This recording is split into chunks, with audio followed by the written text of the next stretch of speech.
गुरुन् वैष्णवांच श्रीरूपं साग्रजातं सहगण रघुनाथान्वितं तं सञ्जीवं साद्वैतं सावधूतं परिजन सहितं कृष्ण चैतन्य देवम् श्री राधा कृष्ण पादान् सहगण ललिता श्री विशाखान्वितांश्च हे कृष्ण करुणा सिंधु दीनबंधो जगत्पते गोपेश गोपिका कांत राधा कांत नमस्तुते तप्त कांचन गौरांगी श्री राधे वृंदावनेश्वरी कृष्णानुसुते देवी प्रणमामि हरिप्रिये वाञ्छाकल्पतरुभ्यश्च कृपा सिन्धुभ्य एव च पतितानां पावनेभ्यो वैष्णवेभ्यो नमो नमः। जय श्री कृष्ण चैतन्य प्रभु नित्यानंद श्री अद्वैत गदाधर श्रीवासादि गौर भक्तवृंद हरे कृष्णा कृष्णा कृष्णा हरे हरे हरे राम राम राम हरे हरे। नमो विष्णुपदाय कृष्णपृष्ठाय भूतले श्रीमती कृतदास इति नामिने नमो विष्णुपदाय कृष्णपृष्ठाय भूतले श्रीमती भक्ति वेदांत स्वामिनीति नामिने नमस्ते सरस्वती देवे गौरवाणी प्रचारिणे निर्विशेष शून्यवादी पाश्चात्य देशतारिणे मूकं करोति वाचालं पंगुं लगायते गिरिं यत्कृपातमहं वन्दे श्रीगुरुं दीनतारिणम्। हरे कृष्णा सभी को। तो हम पढ़ रहे हैं भूमिका और इसमें जो है मुझे जो आज की सेवा मिली है वो पृष्ठ 7 और 8 की है। तो इसमें बहुत अच्छी चर्चा चल रही है भगवद गीता के द्वारा। हमें मूलभूत सारी बातें पता चल रही हैं अपने जीवन के बारे में कि हम कौन हैं, हम इस जगत में क्यों आए हैं, हमारा अस्तित्व क्या है, हम क्या नियंत्रण करने वाले हैं या नियंत्रित होते हैं किसी के द्वारा। तो ये सारी जो हमारी जिज्ञासाएं हैं वो इस भगवद गीता के द्वारा हमारी धीरे धीरे करके दूर होंगी। तो पिछले जो पृष्ठ 7 पे जो पहला पैराग्राफ था उसमें हमें भगवद गीता के विषय वस्तु जो 5 मूल जो वास्तविकताएं हैं इस पूरे संसार की उसके बारे में पता चलता है। तो उसमें सबसे पहले आते हैं ईश्वर, फिर जीव, फिर प्रकृति, फिर काल और फिर अंत में आता है कर्म। तो हम जो है इसको पढ़ेंगे। जो पैराग्राफ 2 है इसका, भगवद गीता के इन 5 मूलभूत विषयों में से इसकी स्थापना की गई है कि भगवान अथवा कृष्ण अथवा ब्रह्म या परमात्मा, आप जो चाहे कह लें, सबसे श्रेष्ठ है, जीव गुण में परम नियंता के ही समान है। उदाहरणार्थ जैसे कि भगवद गीता के विभिन्न अध्यायों में बताया जाएगा, भगवान भौतिक प्रकृति के समस्त कार्यों के ऊपर नियंत्रण रखते हैं।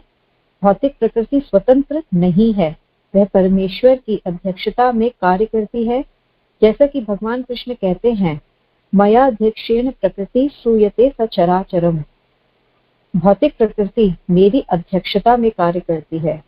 जब हम दृश्य जगत में विचित्र विचित्र बातें घटते देखते हैं तो हमें ये जानना चाहिए कि इस जगत के पीछे नियंता का हाथ है। बिना नियंत्रण के कुछ भी हो पाना संभव नहीं। नियंता को न मानना बचपना होगा। उदाहरणार्थ एक बालक सोच सकता है कि स्वतोचालित यान विचित्र होता है क्योंकि वह बिना घोड़े के या खींचने वाले पशु से चलता है, किंतु अभिज्ञ व्यक्ति स्वतोचालित यान की अभियांत्रिक व्यवस्था से परिचित होता है। वह सदैव जानता है कि इस यंत्र के पीछे एक व्यक्ति, एक चालक होता है। इसी प्रकार परमेश्वर वह चालक है जिसके निर्देशन में सब कुछ चल रहा है। तो अब हम ये जितना हमने इसको पढ़ा है हम इसको थोड़ा सा डिस्कस करने की कोशिश करेंगे कि श्रील प्रभुपाद हमें इस सेक्शन में हमें क्या समझाने की कोशिश कर रहे हैं। तो यहाँ पे श्रील प्रभुपाद बताते हैं सॉरी कि ये पूरी प्रकृति जो है भगवान श्री कृष्ण के निर्देशन में है। ये आजकल के जो साइंटिस्ट के द्वारा दिया गया सिद्धांत है कि ये प्रकृति जो बनी है ये किसी एक विस्फोट से पैदा हुई है। एक विस्फोट हुआ और ये पूरी सृष्टि की संरचना हो गई। तो ऐसा नहीं है। तो यहाँ पर उनके द्वारा ये बोला गया कि प्रकृति की रचना में किसी भी नियंत्रक की जरूरत नहीं होती है। तो हमें उनसे पूछना चाहिए इनफैक्ट कि क्या इस प्रेजेंट टाइम में भी ये जो साइंटिस्ट हैं ये कोई विस्फोट करके कोई एक मकान, कोई भी एक चीज, मतलब XYZ, चाहे वो एक कटोरी क्यों ना हो, क्या कोई वो विस्फोट करके उसको बना के दिखा सकते हैं? नहीं, ऐसा नहीं दिखा सकते हैं। तो ये सिद्धांत जो आजकल के साइंटिस्ट ने दिया है, जो पूरा रिसर्च हुआ था स्विट्जरलैंड में कि विस्फोट हुआ और ये प्रकृति की रचना हो गई, तो ये सिद्धांत ऐसा नहीं है। तो हमें आगे देखना है, इसको समझेंगे एक और उदाहरण से कि जो यहाँ पे बोला गया है कि नियंत्रण जो है कोई ईश्वर नहीं है और उनके द्वारा कोई नियंत्रण नहीं होता है। तो अगर मान लीजिए हम एक एरोप्लेन को जब देखते हैं, हवाई जहाज को उड़ता हुआ आकाश में, तो जैसे हमें पायलट तो नहीं दिखाई देता, तो हम क्या ये सोचते हैं कि ये क्या यंत्र है जो ये अपने आप उड़ रहा है? नहीं। अगर हम ऐसा समझेंगे तो ये बहुत बचपना होगा, क्योंकि हम ये जानते हैं, हम ये समझते हैं कि इस प्लेन को उड़ाने वाला कोई एक पायलट है जो कि हमें दिखाई नहीं दे रहा है, परंतु उसके द्वारा ये प्लेन जो है ये संचालित किया जा रहा है। तो जब हम प्लेन को देखते हैं तो हम अनुमान लगा लेते हैं कि इसके अंदर बैठा पायलट इसको नियंत्रित कर रहा है और इसको चला रहा है, इसके गंतव्य की ओर इसको लेके जा रहा है। अब जैसे मैं इस मोबाइल का लूं, जिस मोबाइल से मैं आप लोगों से कनेक्टेड हूँ या आप लोगों से बात कर रही हूँ, तो क्या जब मैंने ये कॉल किया तो क्या मैंने ऐसा सोचा कि ये मेरा मोबाइल जो है पहले सैटेलाइट के पास, मुझे सैटेलाइट से बात करनी होगी और फिर सैटेलाइट इस फोन को मिलाएगा इस ग्रुप में? नहीं, ये फोन ऑटोमेटिकली जो है बिना हमें सैटेलाइट के दिखे ये सैटेलाइट द्वारा संचालित हो रहा है, नियंत्रित हो रहा है। अब ये ग्रह मंडल की अगर हम उदाहरण लें, जितने हमारे ग्रह मंडल है ये अपने अपने ऑर्बिट्स में, परिधि में घूम रहे हैं, तो क्या हम देखते हैं कि एक दूसरे से आपस में आज अर्थ टकरा गई वीनस के साथ या मार्स के साथ? ऐसा तो नहीं होता है ना। तो ये जो पृथ्वी है या ये पूरा सौरमंडल है या पूरे ब्रह्मांड जो घूम रहे हैं, ये सब अपने परिधि में ही घूम रहे हैं और इन्हें कोई ना कोई तो संचालित कर रहा है ना। तो अगर हम एक और छोटा सा एग्जाम्पल लें हमारे डे टू डे काम का ही, कि घर में हमारे पानी आता है, तो पानी ये कोई सप्लाई करने वाला है ना, डिपार्टमेंट है, वहां पे कोई लोग हैं जिनको कि ये दिया गया है, काम दिया गया है, जिनके नियंत्रण में ये पानी आ रहा है। और जैसे हमारे घर में बिजली आ रही है, तो ये सब चीजें किसी न किसी के नियंत्रण में आ रही हैं। ऐसा तो नहीं है कि अपने आप ही अगर आएंगी तो आप सोचिए पानी ओवरफ्लो ही होता जाएगा, कभी सप्लाई नहीं बंद होगी, या जो है इतनी ज्यादा बिजली आ जाएगी कि हमारे सब चीजें जो हैं वो ब्लास्ट कर जाएंगी या ट्रिप कर जाएंगी। तो बट किसी कंट्रोल के थ्रू ही आ रही हैं। तो इससे हम इन सब एग्जाम्पल से हम क्या समझ सकते हैं कि हर कार्य के पीछे किसी न किसी का नियंत्रण है। नियंत्रण है तभी ये सब चीजें सुचारू रूप से चल रही हैं। तो अगर हम कंट्रोल देख रहे हैं कि हर कंट्रोल है अगर किसी चीज में, तो इसका मतलब कंट्रोलर होगा, उस कार्य का नियंत्रक भी होगा।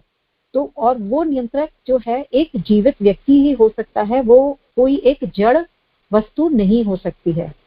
जो एक जीवित व्यक्ति होगा वही सब चीजें कंट्रोल कर सकता है, कोई एक बिना चेतना की वस्तु उसे कंट्रोल नहीं कर सकती है।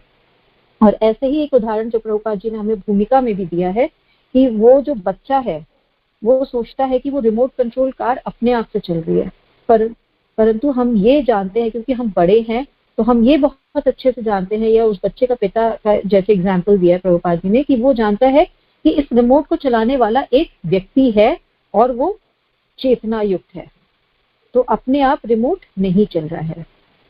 तो जब हम इस जगत की बात को देखते हैं तो हमें यही समझना चाहिए कि ये जो जगत है ये बिना किसी नियंता के नहीं चल सकता है, और अगर हम ऐसा समझते हैं तो हमारी ये बहुत बड़ी मूर्खता होगी। भगवान कृष्ण के समय में भी ऐसे लोग सोचने वाले थे कि भगवान नियंता नहीं है, वो नियंतक है, परंतु जो ऐसा स्वभाव रखता है कि कोई नियंता नहीं है तो वो एक आसुरी स्वभाव का ही व्यक्ति होता है। तो हम हर जगह देखते हैं नियंत्रण है, हमारे हर कार्य में कोई ना कोई नियंत्रण हो रहा होता है। और प्रभुपाद हमें इन सब एग्जाम्पल्स के द्वारा यही समझाने की कोशिश कर रहे हैं कि ईश्वर ही परम नियंता है। और ईश्वर से मतलब है कि हम अगर डे टू डे कार्य में भी देखते हैं तो ऐसा कोई भी चीज हमारा नहीं होता है जो कि नियंत्रित ना हो। अनियंत्रित कोई भी चीज नहीं होती है, किसी व्यक्ति द्वारा वो कार्य नियंत्रित हो रहा होता है। और जब हम इसको वाइडर स्केल पे देखते हैं, ब्रह्मांड के तात्पर्य में देखते हैं, तो ये सारा ब्रह्मांड जो है, जो परम पूर्ण नियंता है भगवान श्री कृष्ण, उन्हीं के द्वारा नियंत्रित है ये संपूर्ण संसार, सारा ब्रह्मांड।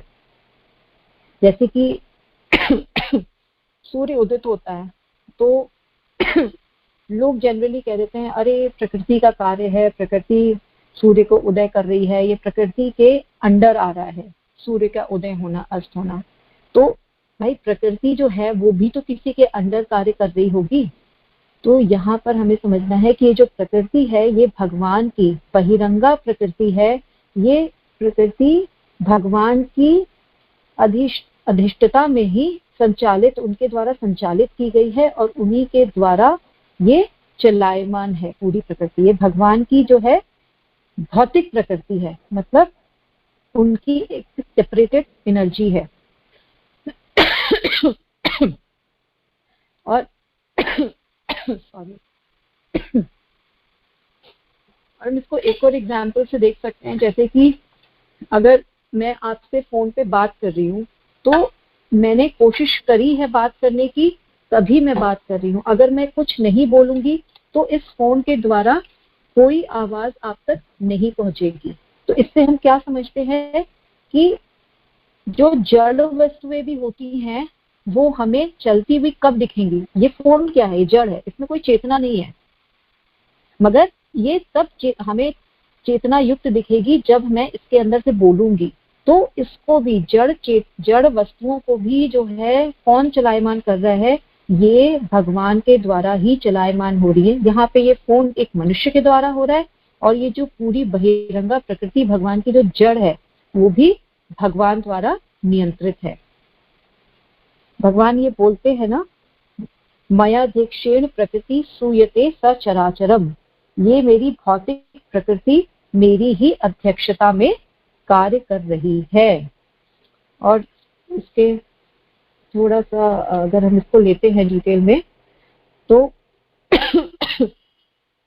इसमें यहाँ पे बताया गया है कि यहाँ पर ये स्पष्ट किया गया है कि यद्यपि परमेश्वर इस जगत के समस्त कार्यों से पृथक रहते हैं, किंतु इसके परम अध्यक्ष निर्देशक वही बने रहते हैं। परमेश्वर परम इच्छा में है और इस भौतिक जगत के आधार भूमि स्वरूप है, किंतु इसकी सभी व्यवस्था प्रकृति द्वारा की जाती है। भगवान भगवत गीता में ये भी कहते हैं, मैं विभिन्न योनियों और रूपों वाले जीवों का पिता हूँ।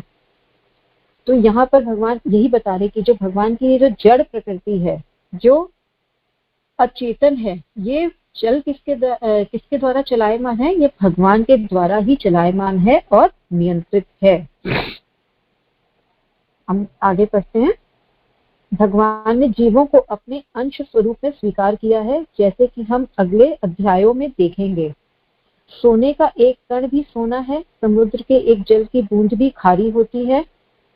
इसी प्रकार हम जीव भी परम नियंता ईश्वर या भगवान श्री कृष्ण के अंश होने के कारण सूक्ष्म मात्रा में परमेश्वर के सभी गुणों से युक्त होते हैं, क्योंकि हम सूक्ष्म ईश्वर या अधीनस्थ ईश्वर हैं। हम प्रकृति पर नियंत्रण करने का प्रयास कर रहे हैं और इस समय हम अंतरिक्ष ग्रहों को वश में करना चाहते हैं, और हमें नियंत्रण रखने की यह प्रवृत्ति इसलिए है क्योंकि यह कृष्ण में भी है।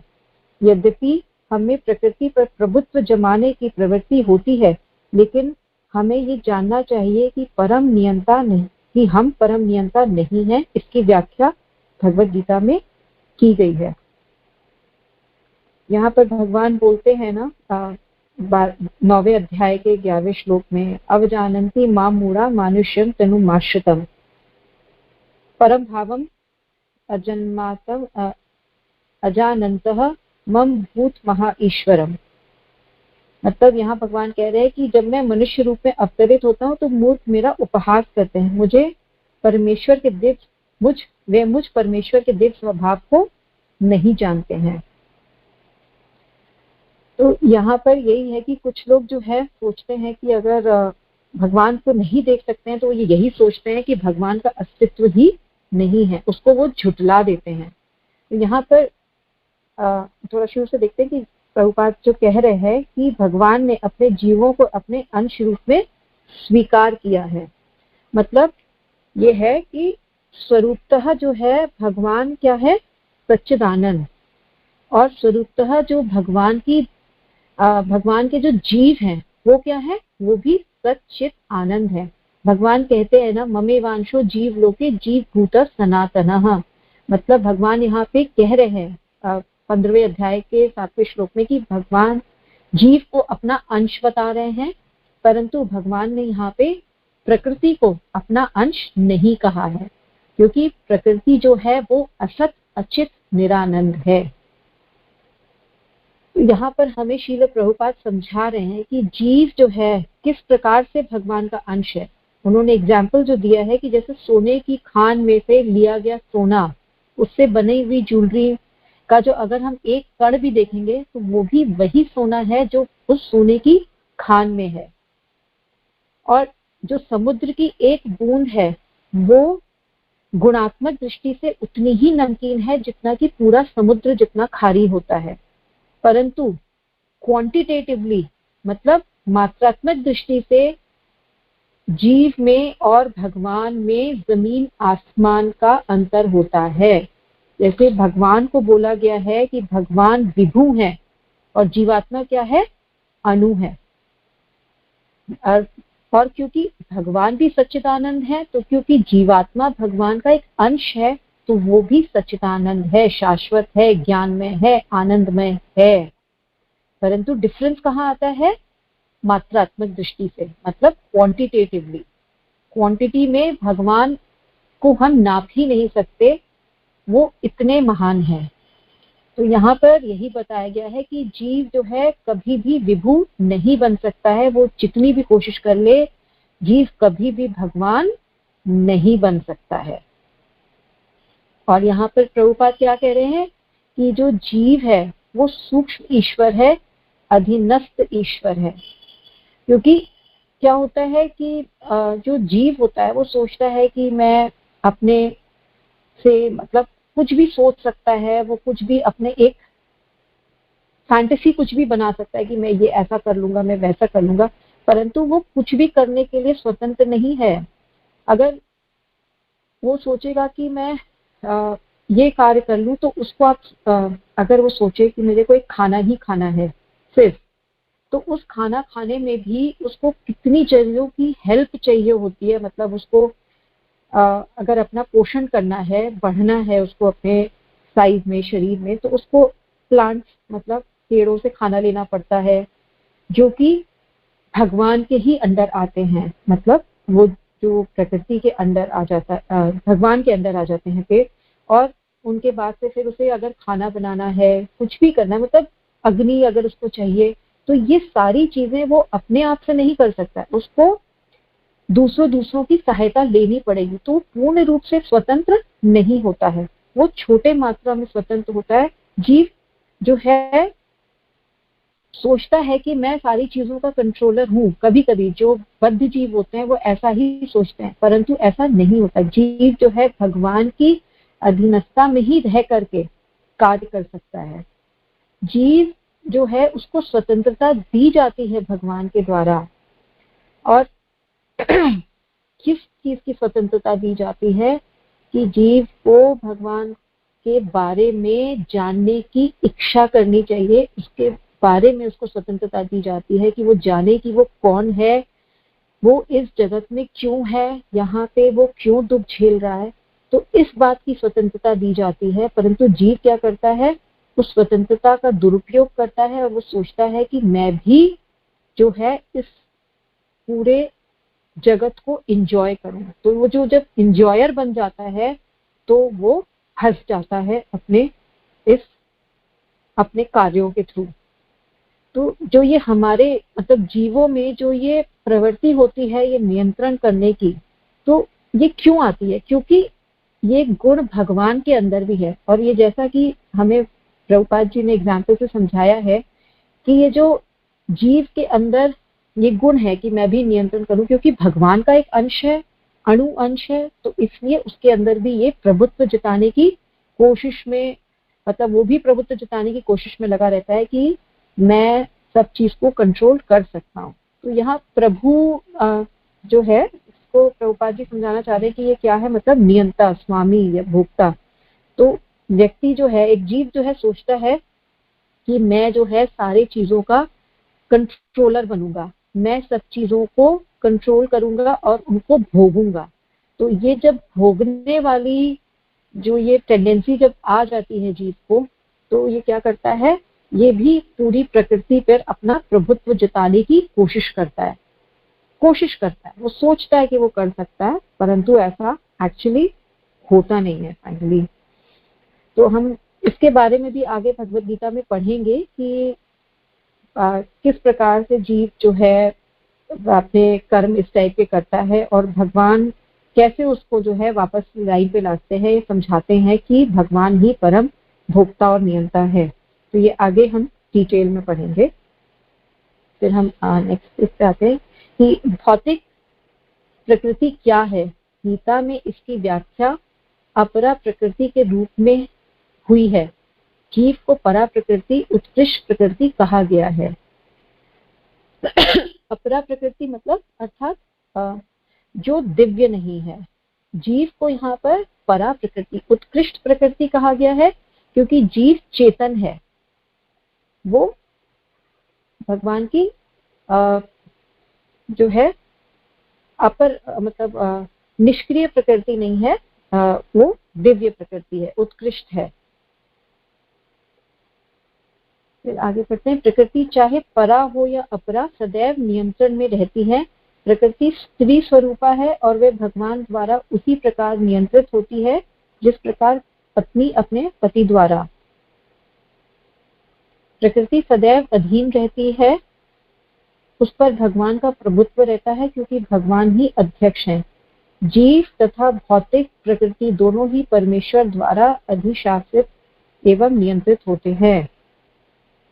तो यहाँ पर क्या बताया गया है कि जीव भी प्रकृति है और भौतिक प्रकृति भी प्रकृति है। जीव और भौतिक प्रकृति जो है ये दोनों अपने हैं। भगवान कह रहे हैं कि ये दोनों मेरे अपने हैं, परंतु ये जो भौतिक प्रकृति है ये मेरी अंश नहीं है, मगर जो ये जीव है ये मेरा अंश है।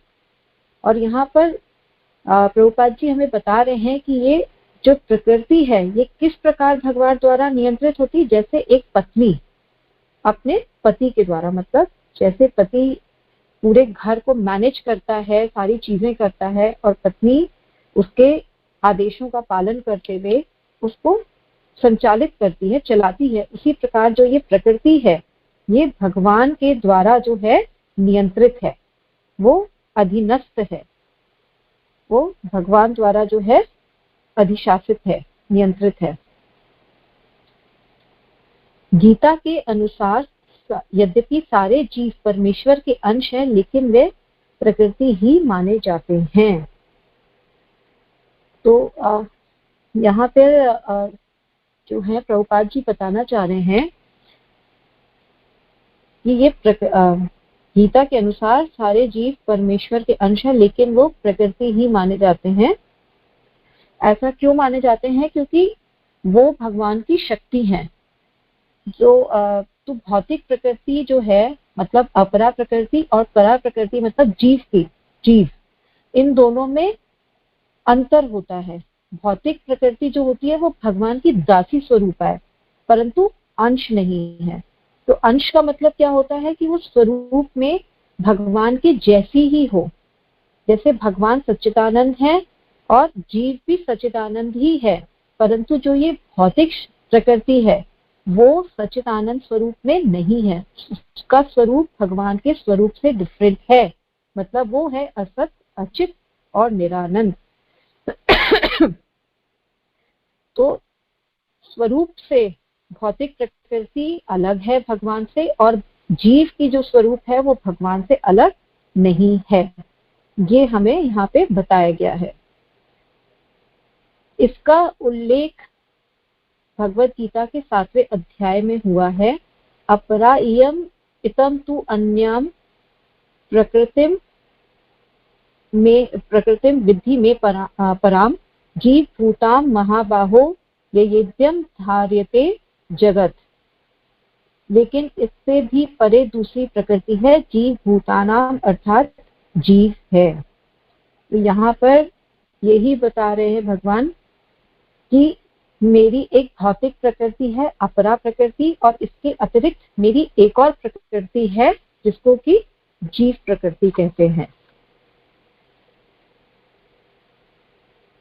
इस श्लोक में अगर हम इसका थोड़ा सा डिटेल देखें, जो ये 7.5 श्लोक का है, इस श्लोक में स्पष्ट कहा गया है कि जीव परमेश्वर की परा प्रकृति शक्ति है। अपरा शक्ति जो पृथ्वी, जल, अग्नि, वायु, आकाश, मन, बुद्धि तथा अहंकार जैसे विभिन्न तत्वों के रूप में प्रकट होती है। भौतिक प्रकृति के ये दोनों रूप स्थूल तथा सूक्ष्म अपरा शक्ति के ही प्रतिफल हैं। तो अगर इसके दूसरे पेज पे हम थोड़ा सा देखें कि शक्ति का नियंत्रण सदैव शक्तिमान करता है, अतः जीव सदैव भगवान द्वारा नियंत्रित होते हैं। वह कभी भी समशक्तिमान नहीं, जैसा कि बुद्धिहीन मनुष्य सोचते हैं। जीव और भगवान के अंतर को इस प्रकार बताया गया है कि हे परम शाश्वत, यदि सारे देहधारी जीव आप ही की तरह शाश्वत एवं सर्वव्यापी होते तो वे आपके नियंत्रण में न होते, किंतु यदि जीवों को आपकी सूक्ष्म शक्ति के रूप में मान लिया जाए तब तो वह सभी आपके परम नियंत्रण में आ जाते हैं। तो मतलब यहाँ पे भगवान का जो प्रभुपाद यहाँ बता रहे हैं कि सूक्ष्म तरीके से हम अपने अपने ईश्वर हैं, मतलब अधीनस्थ ईश्वर है। हम भगवान की कंट्रोल में आकर के हम थोड़ी बहुत हमें स्वतंत्रता जो मिली है उसके हिसाब से हम चीजों को सोचते हैं कि हम कंट्रोल कर रहे हैं। प्रकृति 3 गुणों से निर्मित है, सतोगुण, रजोगुण तथा तमोगुण। इन गुणों के ऊपर नित्य काल है। इन गुणों तथा नित्य काल के संयोग से अनेक कार्यकलाप होते हैं जो कर्म कहलाते हैं। ये कार्यकलाप अनादि काल से चले आ रहे हैं और हम सभी अपने कार्यकलाप कर्मों के फलस्वरूप सुख या दुख भोग रहे हैं। तो हमें इसको थोड़ा सा हम इसके डिटेल में जाएंगे कि ये जो भौतिक प्रकृति है ये एक जो है एक तरीके इसका एक भाग होता है प्रधान, और ये प्रधान जो है इसमें तीनों गुण रहते हैं, सतोगुण, रजोगुण और तमोगुण। तो जब इस प्रधान में भगवान का दृष्टिपात होता है महाविष्णु का, और उसमें जो है काल को भी डाला जाता है, तो क्या होता है, काल के जाने से उसमें एक क्षोभ उत्पन्न होता है, मतलब एक डिस्टर्बेंस होती है, और उसमें साथ साथ उसमें जो है जीवों को भी डाल दिया जाता है। तो उसमें उससे क्या होता है, महत तत्व की सृष्टि होती है। उस तब उन गुणों में जब ये सारा कार्यकलाप होता है, जैसे हम इसको समझेंगे कि भगवान जो है जब इस पूरी सृष्टि की रचना करते हैं तो क्या होता है, ये महाविष्णु के अंदर सारा प्रधान के रूप में जब प्रलय होता है तो ये सब चीजें उनके अंदर समा जाती हैं। और जब भगवान को दोबारा से इस सृष्टि की रचना करनी होती है तो महाविष्णु क्या करते हैं, अपने दृष्टिपात करते हैं इस प्रधान के ऊपर, और प्रधान के ऊपर दृष्टिपात करते हैं तो फिर क्या होता है, काल शक्ति जो होती है इसके अंदर काल को भी डाला जाता है, और काल शक्ति के द्वारा जो तीनों गुण है प्रकृति के, रजोगुण, तमोगुण, सतोगुण, इन तीनों गुणों में क्षोभ उत्पन्न होता है, मतलब एक डिसबैलेंस सा कुछ होता है, और फिर उससे महत तत्व की सृष्टि होती है। तो जब महत, और ये जो महत तत्व होता है ये क्या होता है, ये जीवों ये महत तत्व में ही बाद में जीवों में इससे जीवों के अंदर इससे चेतना आती है। तो महतत्व जो है बहुत विभिन्न प्रकार के, जैसे महतत्व जो होते हैं वो 25 चीजों से मिलके बना होता है, विभिन्न प्रकार के, मतलब अहंकार, और अहंकार से फिर उससे इंद्रियां जो होती हैं उनकी सृष्टि होती है। मतलब ये थोड़ा डिटेल में है, हम इसको बाद में देखेंगे। बट एंड में क्या होता है कि जो ये महतत्व होता है यही जो है फाइनली हमें भौतिक शरीर प्रदान करने वाला ये महतत्व ही होता है, जो कि इसके अंदर इसके 25 पार्ट्स होते हैं जो हम बाद में देखेंगे। तो यहाँ पर श्रील प्रभुपाद हमें यही बता रहे हैं कि प्रकृति के संयोग से किस प्रकार कर्मों की सृष्टि होती है, क्योंकि जब हमें भौतिक शरीर प्राप्त होता है उसके बाद हम कर्म करते हैं अपने शरीर से। तो ये पूरा एक डिटेल है जो कि हम लेटर अध्यायों में पढ़ेंगे। और जब जीव को ये शरीर प्राप्त होता है तो जो उसके अंदर पहले से जो इच्छाएं थी जीवों के अंदर, उन इच्छाओं के सामने उभरने से जीव जो है अलग अलग प्रकार के कर्म करना शुरू करता है। और यही कर्म जो है ये आज के नहीं है, ये अनादि काल से चले आ रहे हैं। मतलब उस जीव के अंदर जब से उसके अंदर चेतना थी तब से ये जीव के अंदर जो जो उसके इच्छाएं थी उनके हिसाब से उनको भौतिक शरीर प्राप्त होता है। और जैसे ही भौतिक शरीर प्राप्त होता है वो जीव जो है उन कार्यों को शुरू कर देते हैं करना। थोड़ा सा टेक्निकल हो रहा है, सॉरी फॉर दैट। यहाँ पे हम आगे पढ़ते हैं। यहाँ पे प्रभुपाद हमें बता रहे हैं, उदाहरणार्थ मान लीजिए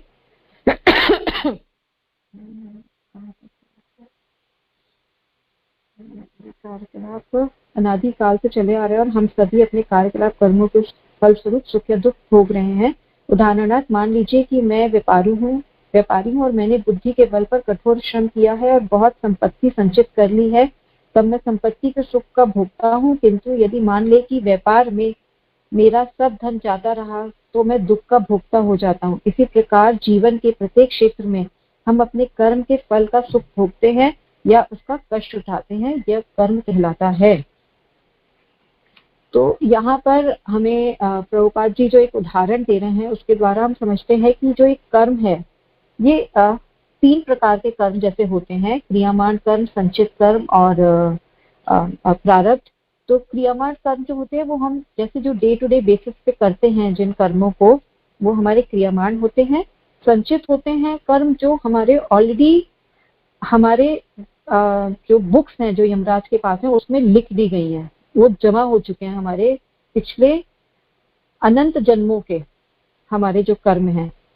और जो हमारा प्रारब्ध है वो इस जन्म के लिए हमारे लिए हिसाब में लिख दिया गया है कि ये आपको सहन करना है या इसको आपको काटना है अपने इन कर्मों को। मतलब ये हमारा भाग्य बन चुका है। तो जैसे अगर हम इसको एक उदाहरण से समझें कि चक्की में जैसे जब गेहूं डाले जा रहे होते हैं तो वो गेहूं जो होते हैं वो क्रियामान कर्म होते हैं, और जो पिस रहे होते हैं वो हमारे संचित कर्म हैं। और जो एंड में गेहूं का गेहूं जो है वो आटा रूप में जो निकल के आता है वो हमारे प्रारब्ध है। मतलब वो एकदम तैयार हैं हमें सहन करने के लिए, हमें उनको फेस करने के लिए। तो शुद्ध भक्ति के द्वारा ही जो है इन कर्मों का फल को हम नाश कर सकते हैं। जैसे यहाँ बताया जा रहा है कि कोई मान लीजिए बहुत मेहनत करता है, कोई बहुत श्रम कर रहा होता है, परंतु उसको जो है सुख की प्राप्ति नहीं हो पाती है। वो मेहनत करने के बाद भी उसका व्यापार में घाटा हो जाता है या धन नहीं कमा पाता है, उसका वो दुख का भोक्ता बनता है। तो ये ऐसा क्यों होता है? क्योंकि उसके जो प्रारब्ध है इस समय उसमें ये आ चुका है कि इस जन्म में उसको अपने पिछले किए गए कर्मों से ये दुख सहन करना है, भोगना है। तो वो लाख मेहनत कर भी ले तो भी उसको अपने भाग्य के अनुसार दुख झेलना ही पड़ेगा।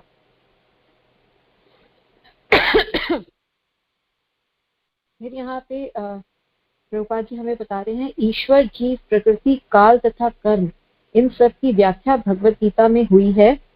इन पांचों में से ईश्वर, जीव, प्रकृति तथा काल शाश्वत हैं।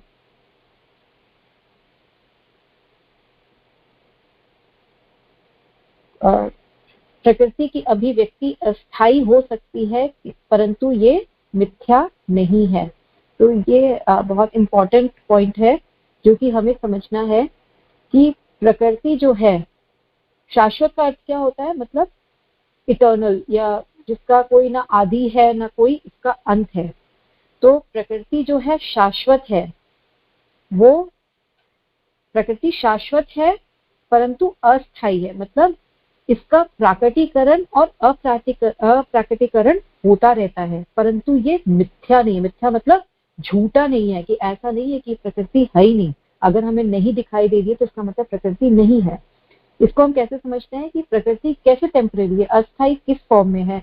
जैसे जब प्रलय होती है तो प्रकृति प्रधान के रूप में महाविष्णु के अंदर समा जाती है, परंतु जैसे ही प्रलय खत्म होकर के जब दोबारा से सृष्टि बनती है तो भगवान द्वारा ये प्रकृति फिर से क्रियायमान करी जाती है, उसको दृष्टिपात करके उसको फिर से संचालित किया जाता है कि वो फिर से प्रकट हो जाती है। तो मतलब प्रकृति जो है वो शाश्वत है, परंतु उसका जो है प्राकट्य या और अप्राकट्य होता रहता है।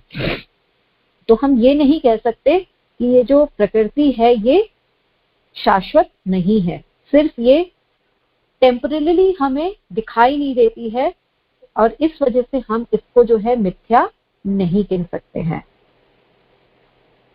कोई दार्शनिक कहते हैं कि प्रकृति की अभिव्यक्ति मिथ्या है, लेकिन भगवत गीता या वैष्णवों के दर्शन के अनुसार ऐसा नहीं है।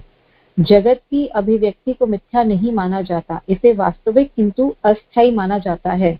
यह उस बादल की दृश्य के सदृश है जो आकाश में घूमता रहता है, यह वर्षा ऋतु के आगमन के समान है जो अन्न का पोषण करती है। जो ही वर्षा ऋतु समाप्त होती है और बादल चले जाते हैं, तो ही वर्षा द्वारा पोषित सारी फसल सूख जाती है।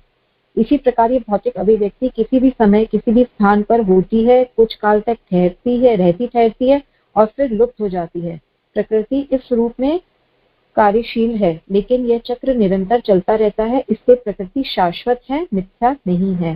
तो ये भी बड़े सुंदर एग्जाम्पल से प्रभुपाद जी ने हमें यहाँ समझाया है कि जैसे वर्षा होती है तो पृथ्वी के सीने में बहुत सारे बीज छुपे होते हैं, तो जब वर्षा होती है तो वो निकल आते हैं, पेड़ पौधे बन जाते हैं, और जब वर्षा ऋतु चली जाती है तो वो सूख के समाप्त भी हो जाते हैं। मतलब वो थे, कुछ टाइम तक रहे और फिर समाप्त हो गए। तो ऐसे ही हमारी प्रकृति है, जब काल का उसके ऊपर शोभ होता है तो ये प्रकृति एक्टिवेट हो जाती है और फिर सृष्टि होती है, और फिर जब प्रलय होता है तो उस समय फिर से जो प्रकृति है वो समाप्त हो जाती है, मतलब अप्राकृत्य हो जाता है उसका। तो अगर ये बात किसी व्यक्ति के दिमाग में घुस जाए कि ये जगत का ऐसा ही होता है, प्रकट होता है और अप्रकट हो जाता है, तो व्यक्ति इस जगत में अपनी आसक्ति नहीं लगाएगा। ये बहुत इंपॉर्टेंट चीज है कि अगर हम समझ जाएं कि ये जो काल चक्र है ऐसे ही चलता है सृष्टि का और प्रलय का, कि शाश्वत तो है ये चीज, मगर ये कभी सामने आएगी, इसका प्राकृतिकरण होगा और कभी अप्राकृतिकरण हो जाएगा। तो जो व्यक्ति होता है वो समझ जाता है कि मुझे फिर इसमें क्यों इतना दिमाग लगाना है अपना, क्यों इसमें इतनी मुझे आसक्ति पालनी है, क्योंकि ये चीज टेम्परेरी है, परमानेंट नहीं है। मतलब परमानेंट से मतलब है कि हमेशा मुझे सामने नहीं दिखने वाली है, तो मैं क्यों इस भौतिक चीजों के पीछे भागूं, क्योंकि कभी ना कभी ये छुप जाने वाली है। परंतु जो ईश्वर का नियंत्रण है या ईश्वर के प्रति प्रेम है वो तो सदैव ही रहने वाला है, ईश्वर का जीवों के प्रति प्रेम है। तो ये बात हमें समझना बहुत जरूरी है। भगवान इसे मेरी प्रकृति कहते हैं। ये भौतिक प्रकृति अपरा प्रकृति परमेश्वर की भिन्ना शक्ति है। तो ये भी बहुत इंपॉर्टेंट चीज है यहाँ पे जो प्रभुपाद बता रहे हैं कि इसीलिए मतलब भगवान यहाँ पे क्या कह रहे हैं कि ये प्रकृति शाश्वत है, ये मिथ्या नहीं है, मतलब ये झूठी नहीं है ये चीज। तो इसलिए भगवान इसे मेरी प्रकृति कह रहे हैं और ये भगवान की भिन्ना प्रकृति है, भिन्ना शक्ति मतलब सेपरेटेड एनर्जी भगवान की है, परंतु भगवान से विलग है, अलग है ये। तो विलग कैसे होगी चीज, जब स्वरूपता से एक ना हो। जैसे स्वरूपता से यहाँ पे यही मतलब आता है, भगवान का स्वरूप सच्चिदानंद है, और जो प्रकृति का स्वरूप है वो असत, अचित और निरानंद है। तो इसको हम एक उदाहरण से समझते हैं कि किस प्रकार से ये भगवान की भिन्ना शक्ति है प्रकृति। तो अगर मैं आपसे पूछूं कि आपको क्या बादल में अग्नि दिखती है, तो आप कहेंगे नहीं। अगर मैं पूछूं कि सूर्य में कितना जल दिखता है आपको, तो आप बोलेंगे नहीं, वो भी नहीं है। परंतु जो बादल का फॉर्मेशन होता है वो किस पर डिपेंड करता है, किस पे आश्रित होता है, सूर्य के ऊपर ही होता है। जब सूर्य की किरणें पानी पे पड़ती हैं तो वो उड़ता है भाप बन के, और फिर वो बादल का फॉर्मेशन देता है। तो इसी तरह जो प्रकृति का स्वरूप है भगवान के स्वरूप से बिल्कुल डिफरेंट है। जैसे बादल का स्वरूप पानी से बना है और सूर्य का स्वरूप अग्नि से बना है, दोनों में बिल्कुल डिफरेंस है, कोई समानता नहीं है, बिल्कुल विलग है। परंतु ये एक दूसरे, जो बादल है वो किस पर आश्रित है, सूर्य के ऊपर आश्रित है। उसी प्रकार जो ये प्रकृति है ये भगवान से स्वरूपतया बिल्कुल डिफरेंट है, परंतु आश्रित किस पे है, भगवान के ऊपर आश्रित है। इसीलिए यहाँ पे भगवान कह रहे हैं कि ये मेरी प्रकृति है। आगे बढ़ते हैं। इसी प्रकार जीव भी परमेश्वर की शक्ति है, किंतु वे विलग नहीं अपितु भगवान से नित्य संबंध है। इस तरह भगवान, जीव, प्रकृति तथा काल ये सब परस्पर संबद्ध है और सभी शाश्वत हैं, लेकिन कर्म शाश्वत नहीं है। हाँ, कर्म के फल अत्यंत पुरातन हो सकते हैं। हम अनादिकाल से अपने शुभ अशुभ कर्म फलों को भोग रहे हैं, किंतु साथ ही हम अपने कर्मों के फल को बदल भी सकते हैं, और ये परिवर्तन हमारे ज्ञान की पूर्णता पर निर्भर करता है। हम विविध प्रकार के कर्मों में व्यस्त रहते हैं। निस्संदेह हम ये नहीं जानते कि किस प्रकार के कर्म करने से हम कर्म फल से मुक्ति प्राप्त कर सकते हैं, लेकिन भगवत गीता में इसका भी वर्णन हुआ है। तो यहाँ पर संबंध की बात आ रही है, नित्य संबंध। तो हमें ये समझना पड़ेगा कि जीवर स्वरूप है कृष्ण नित्य दास। यहाँ पे जीव के संबंध की बात करी गई है परमेश्वर के साथ। तो जीव का परमानेंट संबंध है भगवान के साथ, ईश्वर के साथ, कि वो उनका नित्य दास है। और जो ये काल और प्रकृति के द्वारा जो है भगवान इस जीव को मौका देते हैं कि तुम इस भौतिक जगत में भोग करो। मतलब भगवान तो देते हैं उसको मौका जीने का, परंतु जीव क्या करता है, वो उसके अंदर भोक्ताराम बनने की एक टेंडेंसी आ जाती है। तो काल और प्रकृति के द्वारा भगवान जो है इस भौतिक जगत में क्या करते हैं, जीव को भोगने का एक मौका प्रदान करते हैं। और जीव जो है वो जो है इसको भोगता है, और फिर जब ये भोग करके उसके अंदर एक अहंकार आ जाता है कि ये सारी चीजें मेरे द्वारा ही नियंत्रित हैं, तो वो क्या करता है, वो बद्ध हो जाता है। मतलब जैसे ही जीव की चेतना, जो हमारी कॉन्शियसनेस होती है, वो इस जड़ चेतन के साथ में अटैच हो जाती है। मतलब प्रकृति के जो तीनों गुण हैं, रजोगुण, तमोगुण, सतोगुण, उसके जब टच में, संसर्ग में आते हैं, तो क्या होता है, हमारी चेतना बद्ध हो जाती है, कवर्ड हो जाती है, और हम अपने आप को नित्य दास न समझते हुए नित्य भोक्ता मानने लगते हैं। और जब ऐसा हम करते हैं तो ये जीव के अंदर एक आ जाता है कि मैं ईश्वर हूँ, मैं भी ईश्वर हूँ, मैं भी ईश्वर बन सकता हूँ। और यही मायावाद फिलॉसफी है जो कि बहुत खतरनाक होती है। वो जीव को ले डुबोती है, वो कहीं के नहीं रह जाते अगर उनके अंदर ये वाली थिंकिंग आ जाए। और ये सिद्धांत बिल्कुल गलत होता है, ये कहना कि मैं नियंत्रक हूँ। तो हमें ये समझना है कि जीव जो है कभी भगवान नहीं बन सकता। ये भौतिक प्रकृति भी जो है मतलब जीव भौतिक प्रकृति भी कभी ईश्वर नहीं हो सकती, उसका कार्य नहीं कर सकती, क्योंकि ये जड़ है, ये भगवान के के नियंता में ही कार्य करती है। भौतिक प्रकृति उनकी दासी स्वरूपा है और भगवान जो है कभी जो है इन दोनों द्वारा जो है नियंत्रित नहीं हो सकते हैं। तो ये फिलॉसफी हमें बहुत मतलब अपने दिमाग में रखनी पड़ेगी। अगर हम ऐसी फिलॉसफी नहीं रखेंगे, ऐसा सिद्धांत अगर हम नहीं समझते हैं और हम अविद्या से ग्रसित रहते हैं, हम अपने आप को जो है अविद्या का, माता जी ने बहुत अच्छा बताया था मीनिंग कि हम अंधकार में हैं, कि हम अपने स्वरूप को ही भूल चुके हैं कि हम कौन हैं। हम मोह उत्पन्न हो जाता है कि जब हमें स्वरूप ही नहीं पता होता तो हम सोचते हैं कि नहीं हम ये शरीर हैं, और महामोह आ जाता है कि हमारे अंदर ये ममत्वता आ जाती है, कि ममता आ जाती है इन सारी वस्तुओं के लिए कि इसको तो मैं ही भोगूंगा।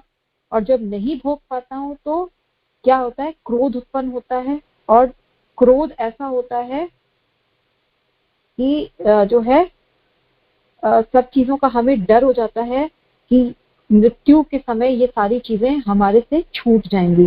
तो ये पांचों प्रकार के जो ये तम मोहम महामोहम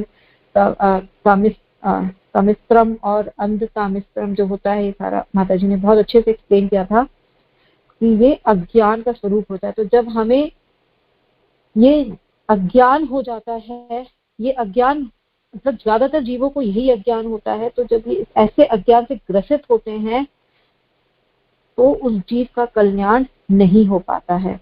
और हमें क्या करना है कि जब तक हम ज्ञान को पूर्णतया से ज्ञान प्राप्त नहीं कर पाएंगे, जब तक ये लिखा नहीं, परिवर्तन हमारे ज्ञान की पूर्णता पर निर्भर करता है।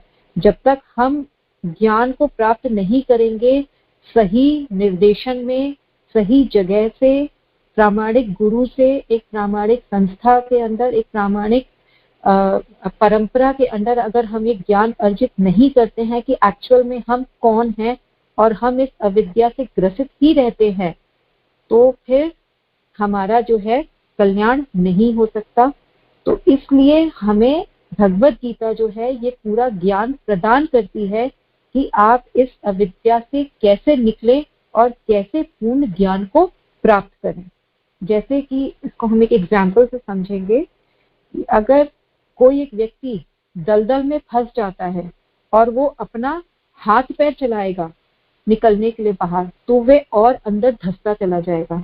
परंतु अगर कोई एक व्यक्ति बाहर से उसको रस्सी फेंक देगा तो सिर्फ केवल वो रस्सी पकड़ लेगा तो वो खींचकर बाहर आ सकता है। मतलब उसी प्रकार अगर हम अपने आप से समझने की कोशिश करेंगे कि हम इस अविद्या में हैं या हम इस अंधकार में हैं, तो हम कभी नहीं समझ पाएंगे। परंतु जैसे ही हम एक प्रामाणिक गुरु के पास जा करके हम विनीत भाव से होकर उनसे प्रश्न करते हैं, उनसे अपने समस्या का समाधान पूछते हैं, तो हम इस दलदल रूपी भवसागर से बाहर निकल सकते हैं, इस अज्ञान से बाहर निकल सकते हैं। तो हमारी जो जप माला है वही हमारी हमारी रस्सी है जो हमारे गुरु द्वारा दी गई है। और हमें उस जपमाला पे क्या करना है, हमें बोलना है हरे कृष्णा कृष्णा कृष्णा हरे हरे, हरे राम राम राम हरे हरे। तो इस प्रकार जब हम हरे कृष्ण महामंत्र का जप करेंगे तो निश्चित रूप से अपने गुरु के बताए हुए मार्ग पे चलकर हम इस अविद्या से बाहर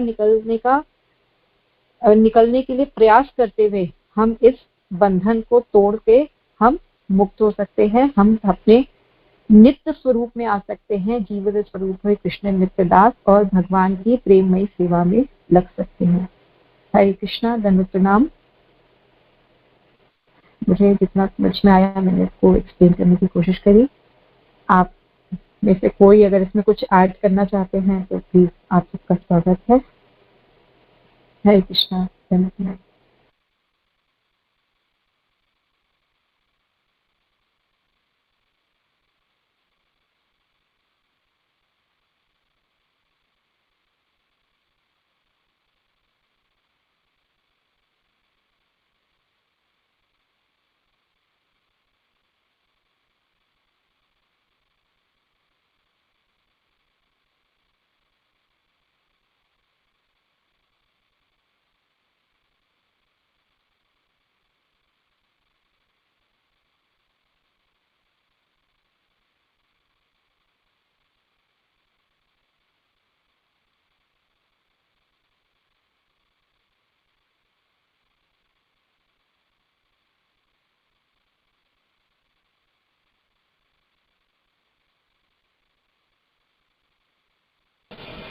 तो कुछ आ नहीं रहे हो तो नेट खत्म कर